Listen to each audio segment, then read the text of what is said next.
Alrighty, ladies and gentlemen, welcome back to part 2 of this. I'm gonna call it Dark Souls playthrough. Let's play, playthrough, whatever you like to call it. Now, we are gonna go ahead and start off, and you can see back there a couple actually familiar friends. We got somebody sitting right here, and then somebody that everybody loves and remembers from Dark Souls 1. But first, we're going to go ahead and spend these 7,000 souls and level us up. Produce the coiled sword at the bonfire. The mark of ash will guide thee to the land of the lords. To Lothric, where the homes of the lords converge. Lady, I already did. Ashen One, to be unkindled is to be a vessel for souls. Sovereignless souls will become thy strength. I will show thee how. Ashen One, bring me souls plucked from their vessels. Farewell, Ashen One. I just kind of want to look at her headpiece.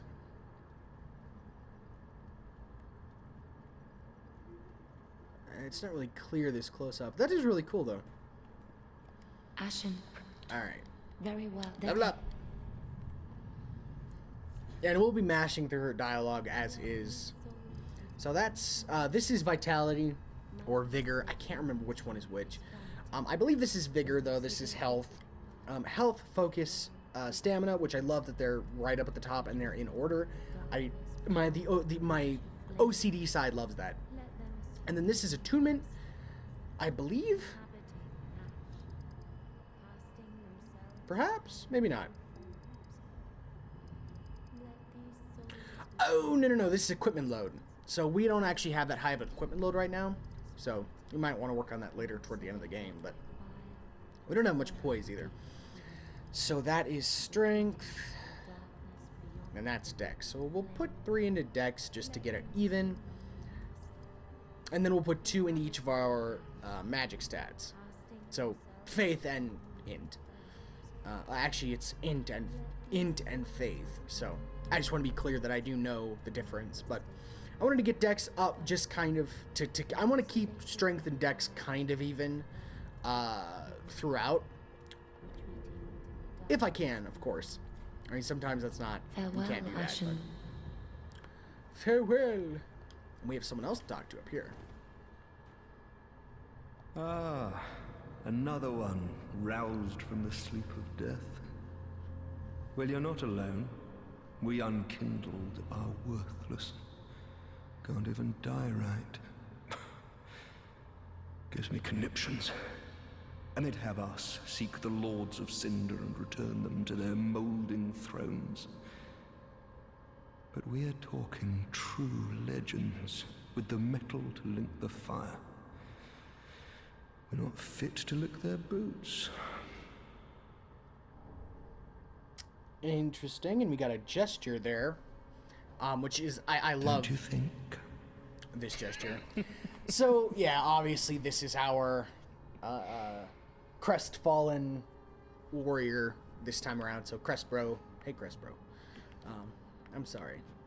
You seem kind of like a downer. I'm gonna go now. And then we have someone up here we have to talk to. But, obviously, we have to go collect the Lords of Cinder. But one is still here, which I find very interesting. But first... Andre! Sup? You guys have no idea how excited I got. Unless you played Souls and you got just as excited when you saw him. Well... a newcomer, I see. Yeah. I am Andre. I serve at this shrine as a humble smith, forging weapons. You're in search of the Lords of Cinder, I trust. A toilsome journey, I'd wager. You'll require good arms. Let me smith you weapons. I am a smith. Such is my purpose. Andre, you look more equipped to tackle this than I am, so just saying. If I'm looking for good arms, then Andre is the man to go to. Look at them. Look at him. He looks way more equipped to find these guys than I am. Like, look at me. Like, and then look at Andre. He just looks so intimidating. Like, he looks like he's about to go on a journey somewhere. And yet, he's just sitting here smacking an... looks like an S-stock. Which is weird, because that's a thrusting sword. Don't hammer it out to nothing, Andre. Alright, so... in all seriousness, we have upgrading, which is this first selection. We have infusion. I can't remember what this one. What is this? Oh, this is repair. I remember looking this up. This is anything that is broken at all. So anything that you could fathom that could be broken. This is allocating Estus flasks. Now, I don't know what kind of insane human you'd have to be to go all ashen. Maybe if you're running a healer build, like some kind of master healer or something like that. Good lord, you are a beast if you do that. But I usually stick with 1 or 2 Ashens, if any. Like the warrior character I did for my first time through, I didn't do any Ashen, and I was perfectly fine. I mean, I didn't use weapon arts all that much. I didn't use any spells, miracles, or pyromancies. So all the stuff with pyromancies, spells, or miracles, or anything in between is all new to me. So I'm going to keep it at 3 and 1. I do like my healing items, but I want to be able to use my pyromancy too. So we're going to keep it the way it is. That is if you have an Estus flask shard. So you come to Andre, you give him the flask shard. I assume he crafts you a new flask, and he gives it to you. And then, of course, you can go allocate it, you know, if you want 2 Ashen, 3 health, or, you know, if you want to keep them balanced or something like that. This is talk, and this is leave. I'm not going to talk to him right now, because all he really does is give you, like, beginner advice for the game. Now, if you are a beginner, come talk to Andre. English version, Japanese version, international, doesn't matter. Come talk to Andre if this is your first Souls game. He will give you some advice that is crazy, crazy useful. Now, we are going to go ahead and, well, we can't upgrade that. So, never mind. We're going to go ahead and get the hell out of here. Pretty be careful. I don't want to see my work squandered. Thanks, Andre. Vote of confidence. Now, there is one thing I have to look up here. Not now, later on my off time, but it will be where the pyromancy trainer is, or trainers are, because I have literally no idea where you not only get pyromancy unless you find it in the game, but where trainers are for pyromancy. So I'm gonna have to look that kind of stuff up. A pleasure to make thine acquaintance, Ashen One. I am but a humble handmaid of the shrine. Weapons, armor, drink, I've lots of little things to ease the burden of a weary traveler. And yes, I'm undead too, but not so charitable as to give my goods away.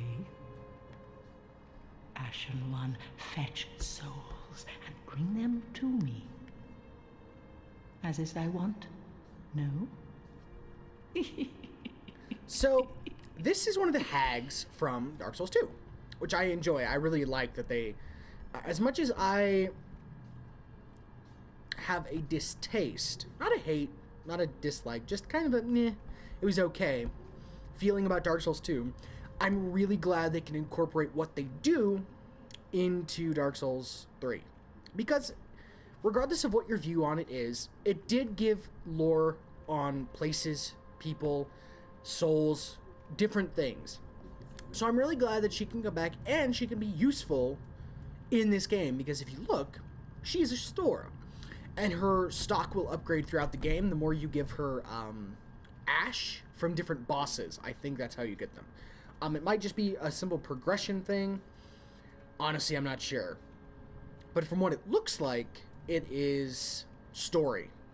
So she actually has the chainmail set at the beginning. So if you like the chainmail stuff, bring her like 2,500 souls and she'll just kind of give it to you. I know that's more than 25. No, it's not. 2,300. So not much. Ashen One, be sure to bring more souls. Yes, yes. More souls, more souls. And the last person we have to talk to is little dude man up in his throne. Little dude is just still here. Like a good Lord of Cinder. I don't know how this dude linked the fire. You'll see when we go out and collect the other Lords of Cinder how this guy being a Lord of Cinder, like, kind of unsettles me. Just a tad. You'll see. O thou unkindled, and a seeker of lords. I am Ludleth of Corland. Look not in bewilderment as I say. I linked the fire long ago, becoming the Lord of Cinder. If substantiation be thy want, set thine eyes upon my charred corpse. This sad cadaver. No need to be coy. Have a closer look. So he can't really do anything right now other than talk to him. Now, We'll talk to him in a bit. do not be away over long. But you'll understand, everyone will understand why I have, he's kind of suspicious to me, personally. When we go up against, and, woo, look, I'm a Lord of Cinder. Yes. When we go and get the other 4. Because they all, of course, in typical Dark Souls, they all put up a fight of some kind. So yeah, it's interesting. Let's just put it that way. It's interesting that he is so tiny. Interesting to me. Very, very interesting. So now we can warp right from the very beginning. So that's the bonfire, the very first one. That is the Udix Gundyr boss fight. And then this is the next area we progress to, which is Lothric. The High Wall of Lothric. And that is a ring that I cannot read. So yeah, there's just lore pouring out everywhere that I can't comprehend yet until we get the English version. But I am not complaining. And you may see a switch in language if I decide to restart this playthrough and run through the game.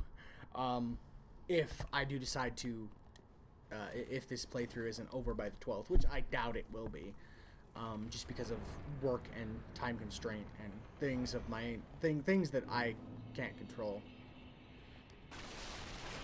So yeah, this is the High Wall of Lothric. We will be spending a good chunk of time just exploring, really exploring this area, or at least trying to. This is very Bloodborne to me. It reminds me a lot of Bloodborne. I can't chop them down, trees. Alright, bonfire lit. Bonfire! Alright, sit. Alright. Alright, right or left? We're gonna go right.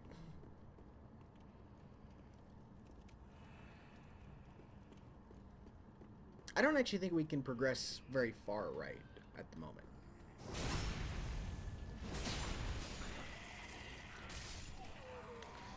So these enemies are not necessarily super tough. Now, of course, dogs in any Souls game are going to be a pain in the ass because they are dogs in a Souls game. And if you've never played a Souls game, then you kind of don't know what I'm talking about. But they are irritating beyond words sometimes. A lot of the time, actually. Especially when you have another enemy coming at you.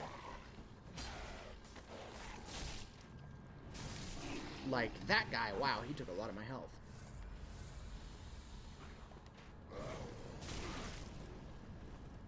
Backstab. Now where's that? There you are. Nice thing is, though, about this axe, starting out with this axe, it does knock these very beginning enemies off kilter really easy. So that's nice.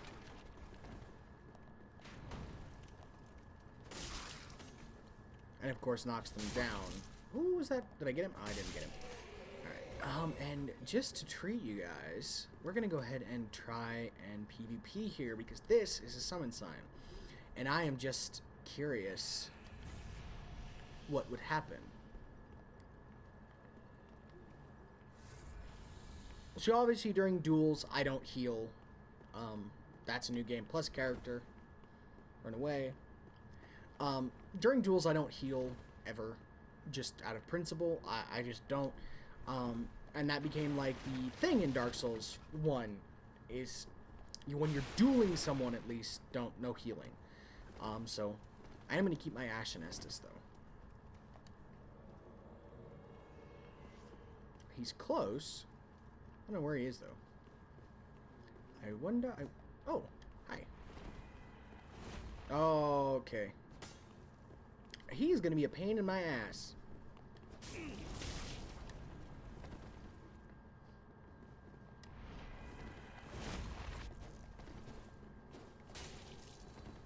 Oh, wow, yeah, he's got a ton of health.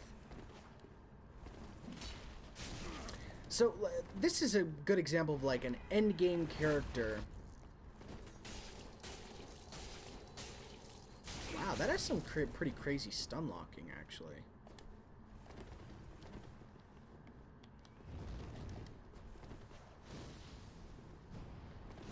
Yeah, PvP, or Pyromancy in PvP is kind of ineffectual, in my opinion. Oh, and he's healing. I should just kill myself, then, because that's kind of scummy. And that's just me, but he's really trying to land a hit with that Dark Hand.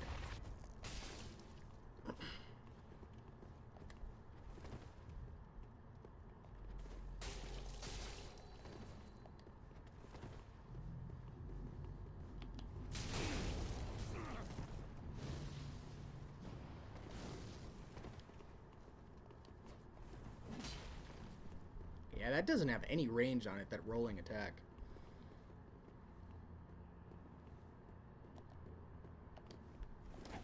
Oh, he took out a whip. Interesting.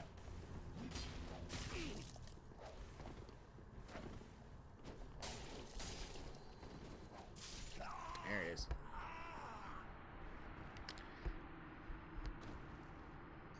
And see, that is what I was afraid of.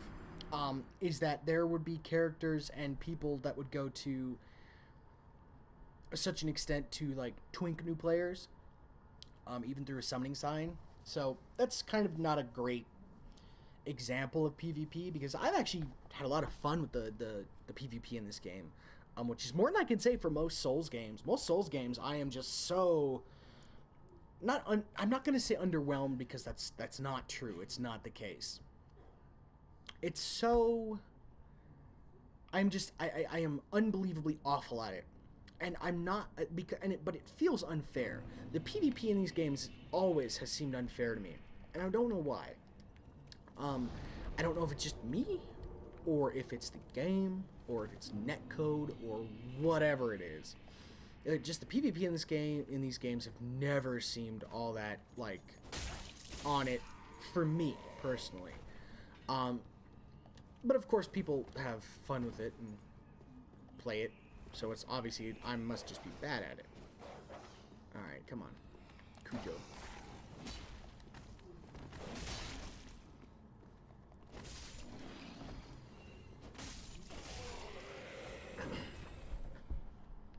Alright, so let's, well, we're gonna draw this guy anyway.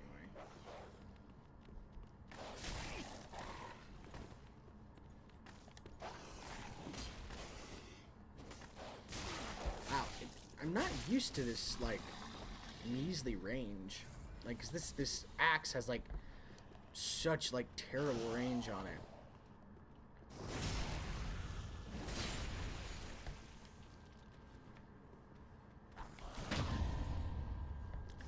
I am still half decent at parrying, though, so that's good to see. done. I got his halberd. There's my... my complaint at range is completely done in that regard. Oh, yep, I know this.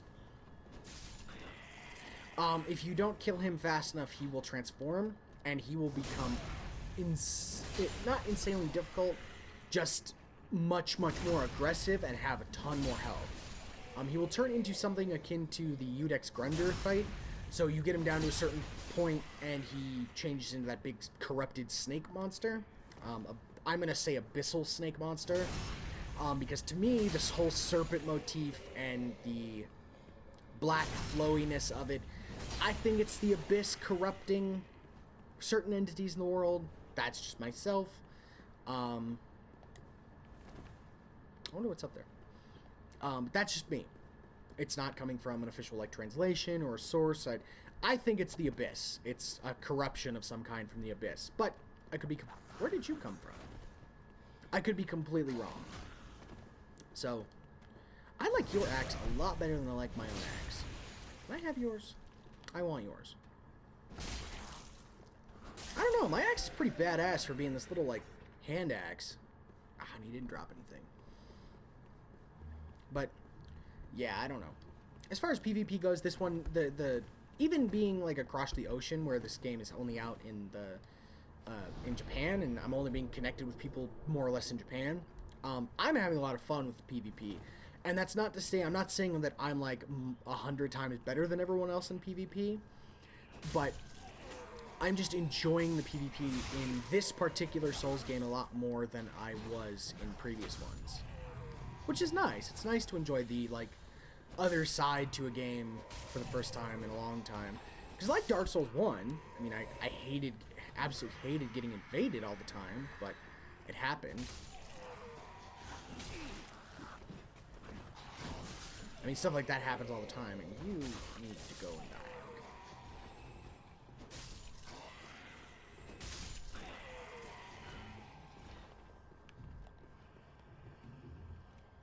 Damn. Alright. So yeah, that's probably something I should mention. The charge attack from, like, Bloodborne. So this is my normal R2.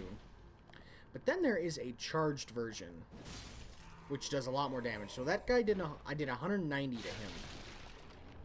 Let me show you against this guy. If I can land one.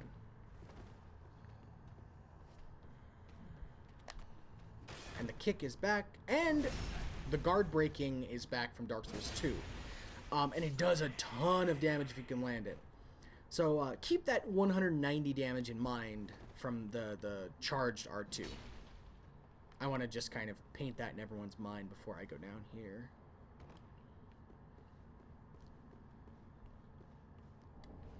Alright, we got a soul item. Oh, yeah.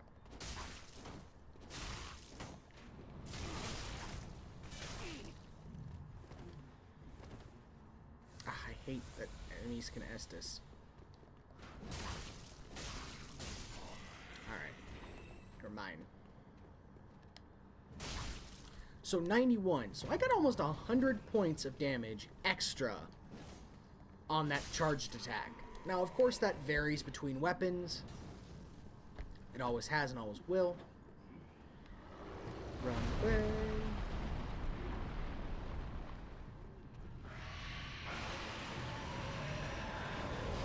Because fire.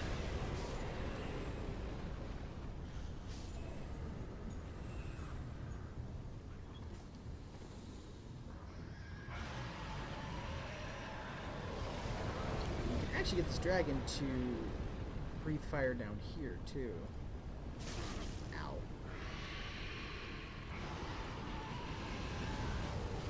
Oh, was he gonna... Oh, he didn't kill that guy.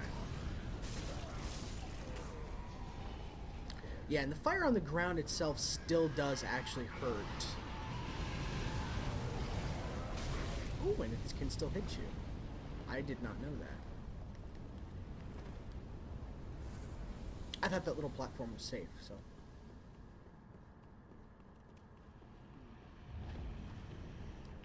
Alright, well, we got by. without the dragon eating us or breathing fire on us, cooking us.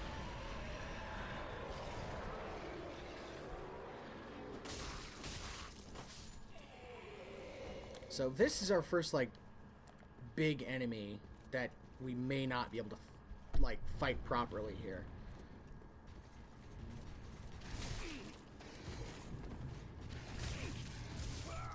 Yeah, like that. Wow.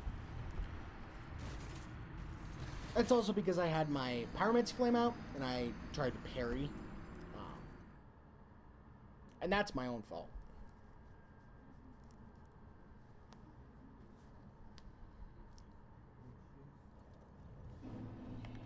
Let's sit down. Alright, let's go try that guy again.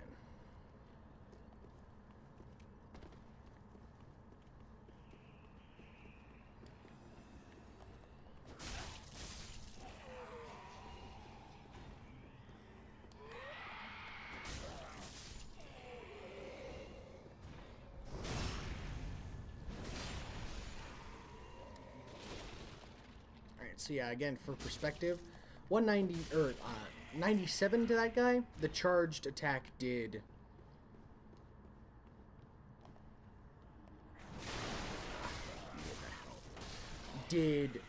191 or 190. So yeah, it's a big jump if you can land a charged hit on something, enemy or invader. It's a big difference.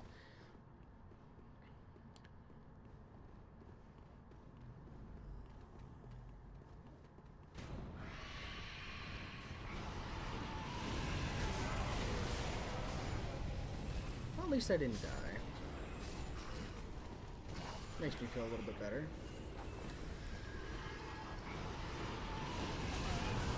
Oh! Well, I guess he can also reach up here, too. I didn't know that. That actually worked out pretty well. Alright, well, let's try and actually take this guy on with... Get our souls back.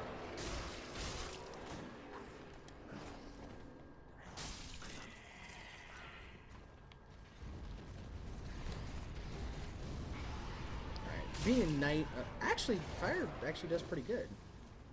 I'm surprised, but pleasantly. Oh, that's a shield bash.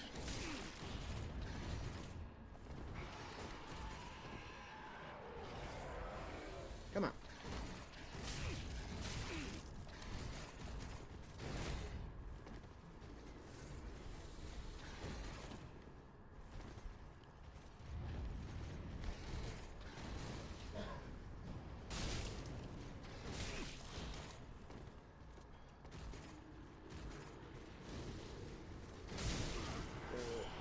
Almost.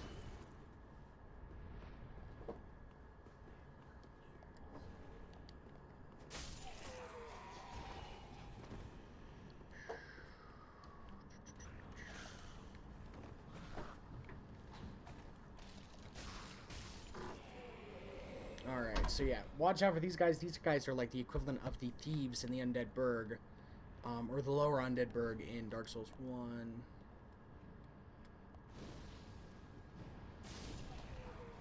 But they do die pretty easily. There are a bunch of them in this room. I think there, well, not a bunch, but there's a couple.